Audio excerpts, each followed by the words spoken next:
Bonjour et bienvenue à tous sur cette vidéo qui présente le projet EcoWall.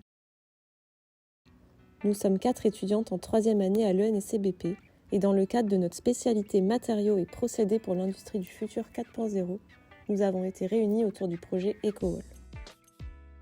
À travers ce projet, en partenariat avec le laboratoire des sciences de l'ingénieur pour l'environnement qui se situe à La Rochelle, nous avons cherché à concevoir des matériaux composites innovants pour le secteur du bâtiment. Dans cette vidéo, nous allons retracer les recherches que nous avons menées et toutes les techniques que nous avons eu la chance de pouvoir utiliser pour caractériser nos composites. Je commence d'abord par me présenter. Moi, c'est Mohamed Sawadogo, doctorant au sein du LASI. Le LASI, c'est le laboratoire des sciences de l'ingénieur pour l'environnement. C'est un laboratoire multi-équipe qui traite des problématiques liées aux matériaux, aux bâtiments, à travers les transferts hygrothermiques, mais aussi tout ce qui est ville durable et environnement. Mon sujet de thèse porte sur l'incorporation des matériaux à changement de phase dans les enveloppes des bâtiments. Ça peut être les murs, les toits et le sol.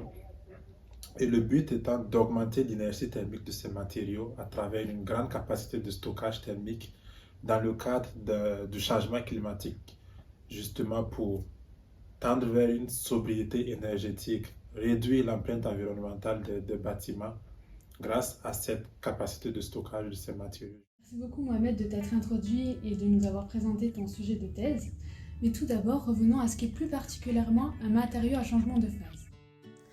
Un matériau à changement de phase, qu'on peut aussi également appeler MCP, est un matériau qui a la capacité de changer d'état physique dans une plage de température restreinte. Lors de sa fusion, le matériau absorbe de la chaleur et la restitue lors de sa cristallisation. C'est ce que l'on peut observer actuellement sur cette vidéo avec la cristallisation d'un acide gras. Cette explication vous rappelle peut-être quelque chose. En effet, prenons l'exemple des chaufferettes. Lorsqu'on clipse la pastille, la vibration mécanique provoque la cristallisation du MCP. La chaufferette dégage alors de la chaleur pour le plus grand bonheur de nos mains. Très bien, mais comment intégrer ce type de matériaux dans le secteur du bâtiment afin de valoriser leurs propriétés thermiques et tendre à diminuer la consommation énergétique liée au chauffage des habitations? Le but recherché, c'est de stabiliser en forme des matériaux à changement de phase à travers des supports poreux, idéalement biosourcés, d'où l'intérêt du projet EcoWall porté par des étudiants de Bordeaux qui a d'abord permis de cibler une gamme de fibres végétales qui pourraient être adaptées à la stabilisation en forme. En effet, nous avons dans un premier temps cherché à cibler les matériaux de notre composite, fibres matériaux à changement de phase. Nous avons élaboré un cahier des charges en prenant en compte l'application de notre composite, c'est-à-dire dans le béton fibré pour le bâtiment. Alors tout d'abord, nous voulons que les fibres soient biosourcées. Ce premier critère est étroitement lié au fil conducteur de notre projet, qui est la lutte contre le réchauffement climatique. C'est également dans ce sens-là, et afin de réduire l'empreinte carbone de notre composite, que le critère géographique entre dans ce cahier des charges. La fibre doit être produite localement. Ce que nous avons choisi de considérer comme local est l'Europe. Le critère de microporosité est une propriété intrinsèque du matériau qui est nécessaire pour réaliser notre composite afin que les fibres encapsulent le matériau à changement de phase et que ce dernier ne puisse pas s'en échapper lorsqu'il est à l'état liquide. En parallèle, il faut que les fibres choisies aient un pouvoir absorbant élevé, de sorte à ce qu'elles imprègnent un maximum de matériaux à changement de phase. Et enfin, au vu de l'application de notre composite dans un béton de paroi de bâtiment, nous cherchons des fibres avec une conductivité thermique faible afin d'assurer la composante isolante souhaitée pour un mur. Et d'autre part, il ne faut pas non plus que les fibres soient entièrement isolantes, sinon elles ne transmettront pas la chaleur dégagée par la cristallisation du matériau à changement de phase. Pour la sélection des fibres, nous nous sommes aidés d'un logiciel de sélection des matériaux qui s'appelle Granta. Il regroupe de nombreuses propriétés, aussi bien physiques, thermiques, économiques que géographiques sur toutes les familles de matériaux. Pour notre projet, nous avons donc utilisé Granta en tant que base de données. Nous nous sommes intéressés à la catégorie de matériaux fibres naturelles afin de répondre à notre premier critère qui était biosourcé. Nous avons regardé pour chaque matériau la provenance géographique. Cela nous a permis d'éliminer un certain nombre de fibres car notre critère est que la fibre doit être produite localement et provenir d'Europe. À ce stade-là, nous avons donc le chanvre, le lin et le sapin. Au-delà de l'utilisation de Granta, ce sont surtout nos réunions techniques avec le LASI qui ont orienté notre sélection. Dans ses recherches de thèse, Mohamed a imprégné des copeaux de chanvre, que l'on appelle chêne-vote, avec un matériau à changement de phase. Ces premiers résultats étant plutôt concluants, nous avons décidé de sélectionner la chêne-vote pour nos travaux. Nous avons également retenu le sapin sous forme de granulés, les fibres de chanvre et l'ana de lin qui est du lin sous forme de petits copeaux. Pour chacun de ces 4 matériaux, il a fallu s'assurer qu'ils répondaient aux critères du cahier des charges. Les données bibliographiques ou les fiches techniques du matériau ont permis de connaître le pouvoir absorbant. Pour chaque matériau, il est élevé, supérieur à 200%. Nous avons ensuite vérifié pour chacun la conductivité thermique. D'après la réglementation thermique RT 2012, un matériau est considéré comme isolant dans le secteur du bâtiment si sa conductivité thermique est inférieure à 65 mW par mètre par Kelvin. C'est donc le cas pour le chanvre et le lin, mais le sapin et la chêne-vote sont légèrement supérieurs. Concernant le caractère microporeux de ces matériaux, nous avons trouvé des clichés MEB du lin et de la chêne-vote dans la bibliographie qui justifient leur usage dans des travaux d'imprégnation par DMCP. Les pores de la chêne-vote mesurent entre 15 et 40 micromètres et ceux de l'ana de lin entre 5 et 20 micromètres. À propos des granulés de sapin et des fibres de chanvre, nous n'avons pas trouvé de détails sur leur microstructure et nous n'avions pas non plus le matériel adéquat pour les caractériser en amont des préparations. Malgré cela, nous les avons sélectionnés tous les 4 comme support potentiel de nos composites. En ce qui concerne le matériau à changement de phase, comme les fibres, il faut qu'il soit biosourcé. Comme notre but est de remplacer le chauffage des habitations par ces matériaux composites, il est essentiel que la température de fusion du matériau à changement de phase soit comprise entre 20 et 45 degrés, ce qui correspond à la gamme de température de confort dans une habitation.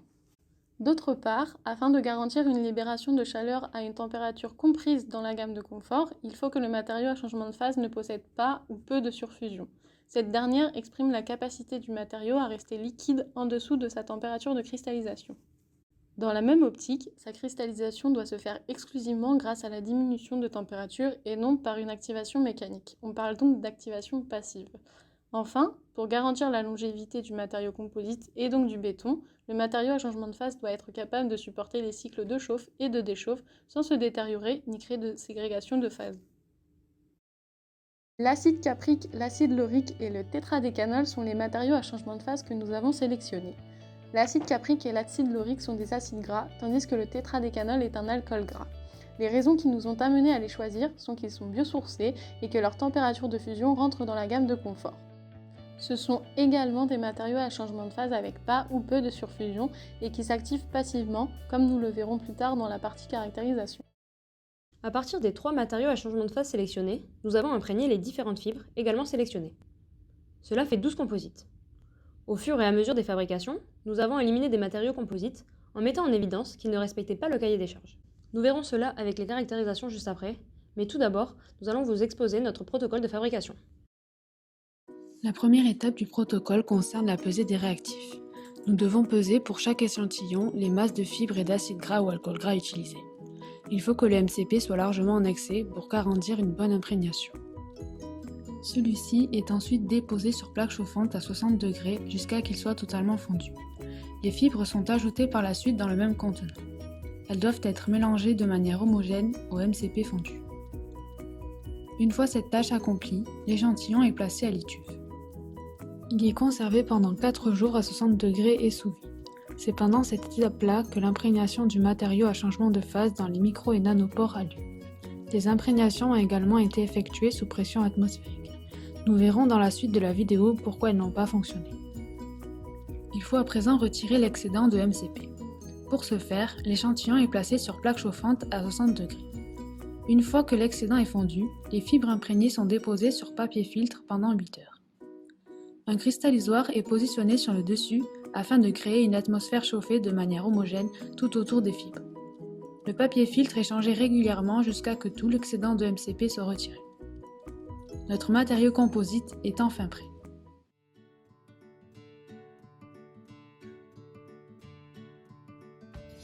Parlons à présent des caractérisations que nous avons menées sur nos matériaux.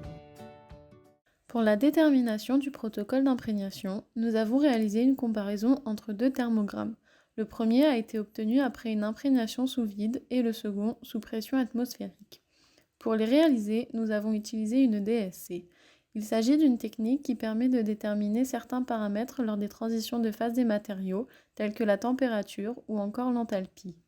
Cette comparaison nous a permis de mettre en évidence une meilleure répétabilité des cycles de chauffe et de déchauffe après une imprégnation sous vide. Ceci peut s'expliquer par le fait que le vide aide l'air à sortir des pores pour que le matériau à changement de phase pénètre plus profondément. Ainsi, nous avons donc décidé de choisir de réaliser cette imprégnation sous vide pour fabriquer tous nos matériaux. Le taux d'imprégnation correspond à la quantité en masse de MCP absorbée par les fibres. Dans un premier temps, son calcul nous a permis de mettre en évidence le fait que les fibres de chanvre ne sont pas adaptées à l'utilisation que nous souhaitons en faire. En effet, nous avons pu remarquer que ces dernières n'ont pu absorber que 5% d'acide caprique, ce qui représente une quantité insuffisante pour que le MCP joue son rôle dans le composite. Il en est de même pour le sapin, dont l'imprégnation maximale est de 8% avec l'acide laurique. Nous avons donc retiré ces 2 fibres de notre liste. Après avoir effectué et analysé tous ces calculs, il nous reste donc la chêne-vote et la nadelin comme fibres potentielles pour notre matériau composite. En effet, quel que soit le MCP utilisé, ces 2 types de fibres présentent des taux d'imprégnation suffisants pour que le MCP puisse jouer son rôle thermique dans le composite final. La réalisation de DSC sur les composites restants nous a permis de visualiser leur tenue au cycle de chauffe et de déchauffe. Si on regarde le composite chêne-vote acide laurique, il est possible de constater sur le thermogramme une superposition quasi parfaite des 25 cycles réalisés. Cela prouve que le composite réagit de la même manière à tous les cycles. Nous en avons donc conclu qu'il ne se dégrade pas au fur et à mesure de ces cycles et qu'il ne semble pas y avoir de fuite du MCP en dehors des fibres. En revanche, il est possible de constater une augmentation de la température de fusion du MCP par rapport à la valeur théorique. Ceci peut être expliqué par le fait que les fibres sont des isolants thermiques et donc qu'elles ralentissent la propagation de la chaleur jusqu'au MCP. Tous les thermogrammes obtenus pour les composites restants présentent une superposition quasi parfaite. Les seuls changements à observer concernent les températures de fusion et de cristallisation. L'analyse thermogravimétrique, ou ATG, nous a permis de déterminer les températures de dégradation des fibres et des MCP, et par conséquent celles de nos composites. En prenant l'exemple du composite chêne-vote acide caprique et en superposant les 3 courbes des fibres, du MCP et du composite, nous avons pu remarquer 2 choses. La première dégradation qui apparaît est celle du MCP, aux alentours de 170 degrés. Puis, vers 230 degrés, la deuxième perte de masse importante est liée à la dégradation des fibres. Ce comportement est observable quel que soit le composite. Ainsi, il est possible de considérer que la température maximale d'utilisation de ces composites pour éviter toute dégradation est de 150 degrés, ce qui est largement suffisant dans le bâtiment. En ce qui concerne l'imagerie infrarouge, nous avons utilisé une caméra infrarouge afin de caractériser les matériaux à changement de phase, seuls dans un premier temps. L'expérience réalisée a été de faire chauffer notre matériau pour qu'il atteigne son état liquide. Puis nous avons contrôlé sa température de refroidissement par palier unitaire à l'aide d'une plaque chauffante. Sur les images que vous pouvez voir, il s'agit de l'acide caprique. Alors que la température de la plaque est à 26 degrés, la cristallisation s'amorce spontanément. La caméra infrarouge nous permet de voir la température de l'acide caprique qui est de 30 degrés au moment de la cristallisation. Il est également possible de mettre en évidence que le dégagement de chaleur qui accompagne la cristallisation d'un MCP se fait sur le front de propagation. On voit ici que la température de ce front est de 32 degrés.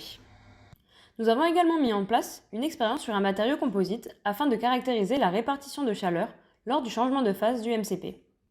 Nous avons pris un composite chêne-vote acide laurique à température ambiante, donc le MCP encapsulé est à l'état solide. Puis nous avons fait chauffer le composite jusqu'à observer la fusion du MCP. Grâce à la caméra infrarouge, nous pouvons voir que la fibre se réchauffe de ses bords vers son centre jusqu'à obtenir un matériau à une température homogène à la fin du changement de phase. En effet, lors de la fusion, le matériau a capté de la chaleur afin de la stocker. Et le matériau composite fabriqué est conforme à ce que nous recherchons, c'est-à-dire ayant du matériau à changement de phase dans toute sa longueur et réagissant de manière homogène au changement de phase. La microscopie électronique à balayage environnemental, contrairement à la microscopie électronique classique, offre la possibilité d'observer des fibres naturelles. En effet, des échantillons non métalliques et hydratés et qui ne requièrent aucune préparation au préalable peuvent être analysés. Nous avons eu la chance de pouvoir utiliser ce fabuleux appareil au laser. Cet appareil permet d'observer des détails de l'ordre du nanomètre. C'est dans la coupe transversale de la fibre que l'on peut observer l'intérieur des pores.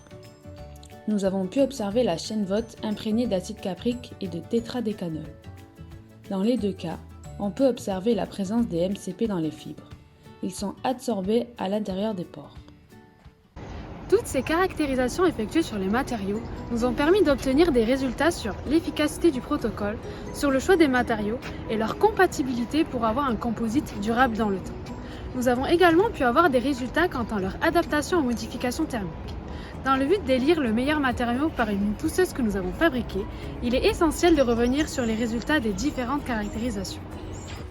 Les calculs de taux d'imprégnation nous ont permis de mettre en évidence que les fibres de chanvre et les granulés de sapin ne sont pas adaptés à la stabilisation en forme d'un matériau à changement de phase. En ce qui concerne les fibres de chanvre, les faibles taux d'imprégnation obtenus peuvent être expliqués par le fait que le matériau à changement de phase ne pénètre pas dans les fibres, mais est plutôt absorbé à la surface de celle-ci. Ainsi, lorsque l'on chauffe le composite, on peut observer des fuites du MCP qui s'écoulent le long des fibres car il est en effet pas encapsulé dans les micropores. Pour les granulés de sapin, les observations optiques laissent penser que ce matériau présente des pores de trop grande dimension pour être compatible avec l'encapsulation d'un matériau à changement de phase. La suite des caractérisations a permis de souligner la répétabilité et la stabilité au cycle de chauffe-déchauffe des composites de chaîne VOT et d'anadelin, quel que soit le MCP utilisé. D'autre part, la détermination de la température de dégradation grâce à l'ATG atteste de la compatibilité de ces composites pour une utilisation dans le bâtiment.